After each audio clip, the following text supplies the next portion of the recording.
Gente, então, boa noite. Eu vou gravar para vocês mais um vídeo sobre o Enem. Hoje é biologia. Vou falar um pouco para vocês sobre a genética.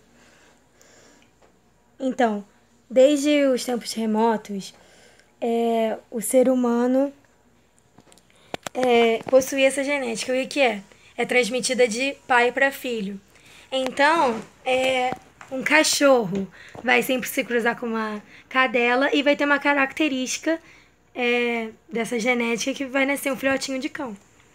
E aí, com isso, veio o Mendel, né? O iniciador da genética. O que ele fez? Ele nasceu em 1822, em Helsingfors, na Áustria.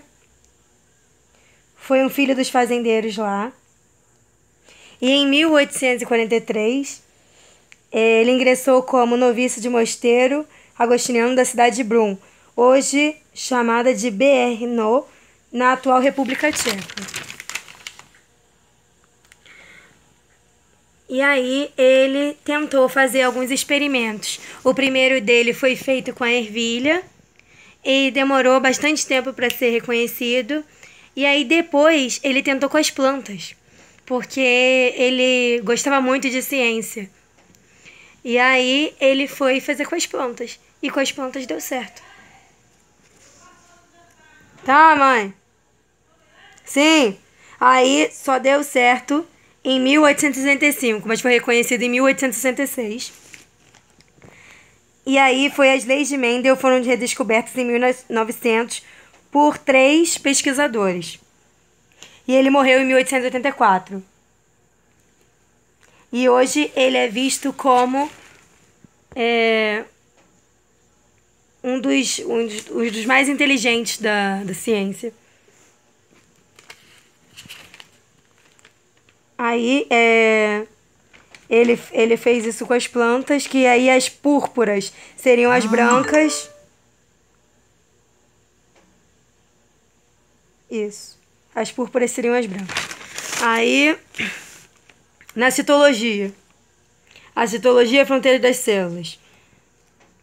Aí tá escrito assim: no mundo de hoje é comum pensarmos em um país como sendo uma porção de terra delimitada especialmente dos demais pela presença de uma fronteira. Vamos pensar no caso do Brasil. Estamos rodeados de mar em metade do nosso território. Na outra metade, fazemos fronteira terrestre com outros 9 países da América do Sul, em suas fronteiras. Todos os países instalam uma alfândega, que é uma repartição governamental de controle do movimento de entrada e saída de pessoas e de mercadorias para o exterior, um deles provenientes. Com as células não é diferente, porque cada uma delas tem uma área de fronteira, representadas pela membrana plasmática. E, nesta área, as células possuem também o seu posto alfandegário, que são as proteínas. Assim como nas duas aduanas das fronteiras entre os países, essas proteínas são as responsáveis pelo reconhecimento de substâncias vindas de dentro ou de fora da célula, como, por exemplo, os hormônios. Aí o trabalho realizado pela célula é semelhante ao de uma fábrica. Tá, aí ele fala isso. A célula possui setores semelhantes aos de uma fábrica, como eu falei. Um limite celular representado pela membrana plasmática e separa o da célula, o citoplasma do meio externo.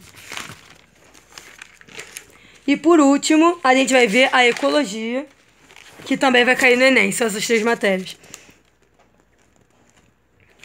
Cadê? O que a ecologia estuda? A floresta amazônica, que apresenta uma vegetação riquíssima. A variedade de animais também é enorme.